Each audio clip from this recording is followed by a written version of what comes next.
Retired ఉద్యోగులు వృద్ధులను target చేసి డిజిటల్ అరెస్టుల పేరుతో సైబర్ ముఠాలన్నీ కూడా పెద్ద ఎత్తున డబ్బులు లూటీ చేస్తున్నాయి. కృష్ణా జిల్లా ఉయ్యూరుకు చెందినటువంటి కోటా శివశంకర్ కుటుంబం డిజిటల్ మోసం నుంచి త్రుట్లో తప్పించుకుంది.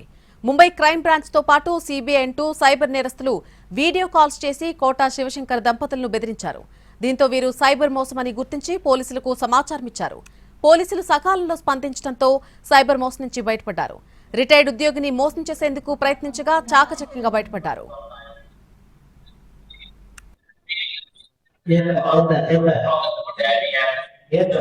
Please wait. And please wait. Don't you have shy to do such things? Elderly people, don't you have shy? Bastard, what are you doing? Where are you from? Where are you from? Come visible to me. Mr. Shivashankar, now you break the national secret. Now. What are you talking? What are you doing? Don't you have shy? Police. Remember, we will catch you. We will put you behind the bar. Sir, you are visible, sir. Sir, you are visible. You are visible, sir. Thank you very much, sir. Thank you very much, sir. That's why I'm asking you, sir. You are still visible, sir. अपना अपना मुंह दिखाया है इसलिए बोल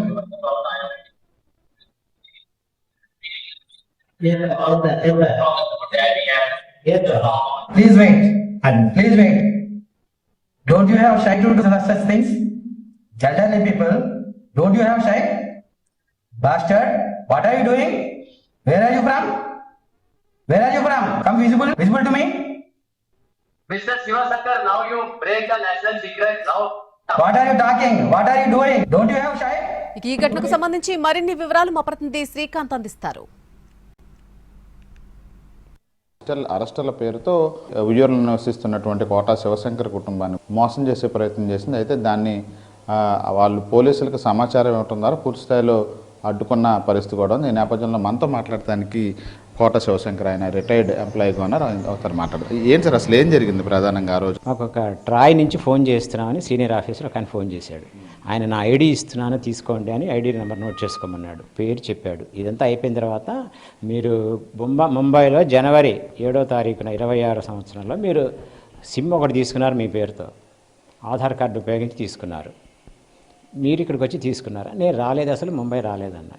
ఓహో అలా అయితే ఒక పని చేస్తాము, మీ మీద సుప్రీంకోర్టు మనీ లాండరింగ్ కేసు ఉంది ఒకటి, అది మీ ఫోన్ నెంబర్ తీసుకుని అది ఇల్లీగల్ యాక్టివిటీస్ చేస్తున్నారు, దాంతో మీ ఆధార్ కార్డు నెంబరు అవన్నీ మీకు పెడుతున్నాను చూడండి అని ఫోటో పెట్టారు. ఈయన సిబిఐ ఆఫీసర్ కనెక్ట్ చేస్తున్నాం, లైన్లో ఉండండి అన్నాడు. అటు కనెక్ట్ చేశాడు. మీరు సూపర్ సీనియర్ సిటిజన్ కాబట్టి మీరు యాక్చువల్గా కావాలంటే సైబర్ క్రైమ్ ముంబైకి రావాల్సి వస్తుంది అన్నాడు. అనేప్పటికీ ఎప్పుడు అన్నా నేను ఇమ్మీడియట్గా అన్నాడు.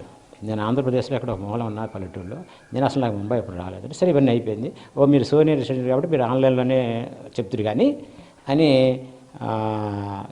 సిబిఐ ఆఫీసర్ కనెక్ట్ చేశాడు.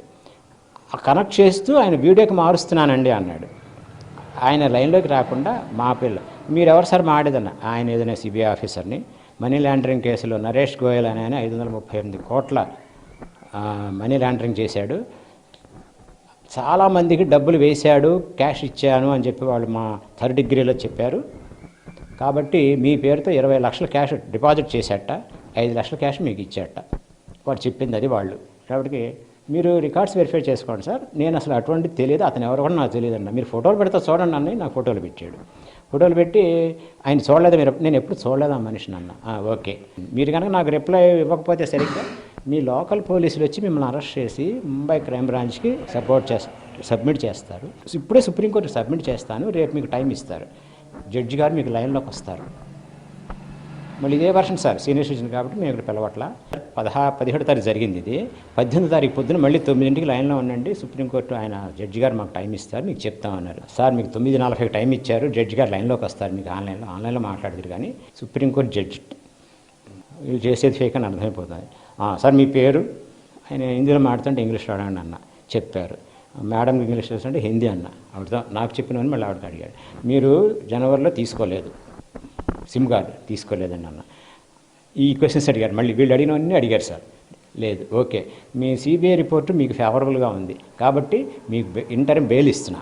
మీరు ఈలోపు ఆర్బీఐ నుంచి సిబిఐ నుంచి ఫర్దర్ రిపోర్ట్ తీసుకున్న తర్వాత ఫర్దర్గా we will decide what happened will see up okay now you can leave అని వాడెవడ వాడిని ఫేక్ వాడిని పెట్టి వాడిని లోపల తోసేసాడు, సెంటెన్స్ జైల్ అని అరిచేసి కట్ చేసి మళ్ళీ ఈయన లైన్లోకి వచ్చాడు.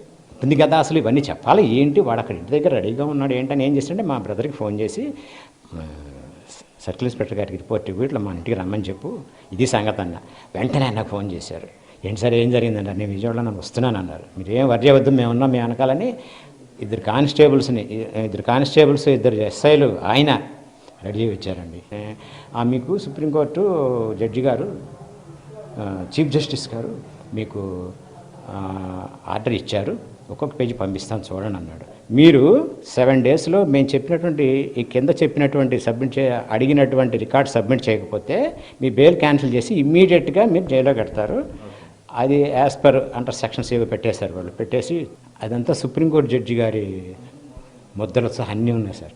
జడ్జి గారిని చూపించారు, మీరు కనపడండి సార్, మీకు పర్సనల్గా థ్యాంక్స్ చెప్తాను, మీరు నాకు హెల్ప్ చేస్తానంటున్నారన్న. నో వై అన్నాడు. ప్లీజ్ సార్ ప్లీజ్ ఒక్కసారి కనపడండి అని నెమ్మదిగా మాట్లాడేప్పటికి వచ్చాడు లైన్లోకి.